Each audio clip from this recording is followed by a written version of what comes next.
আসসালামু আলাইকুম। শুনছেন সংবাদ শিরোনাম। আখাউড়ায় বিস্ফোরক মামলায় 2 আওয়ামী লীগের নেতা গ্রেফতার।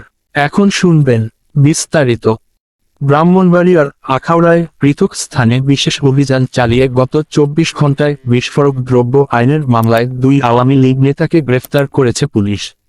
গ্রেফতারকৃতরা হলেন পৌর শহরের 1 নং দুর্গাপুর এলাকার ওয়ার্ড আওয়ামী লীগের সিনিয়র সহ-সভাপতি মৃত আহমদ আলীর ছেলে মোহাম্মদ মোসলেম মিয়া ও উপজেলার মোগরা ইউনিয়নের রাজেন্দ্রপুর 9 নং ওয়ার্ড আওয়ামী লীগের সাধারণ সম্পাদক মৃত ফায়েজ মিয়ার ছেলে আলফাজ মিয়া।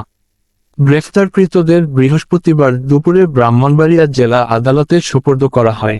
এক প্রেস বিজ্ঞপ্তির মাধ্যমে থানা পুলিশে তথ্য জানায়। পুলিশ জানায়, পৃথক স্থানে অভিযান চালিয়ে বিস্ফোরক দ্রব্য আইনের মামলায় 2 জনকে গ্রেফতার করা হয়েছে।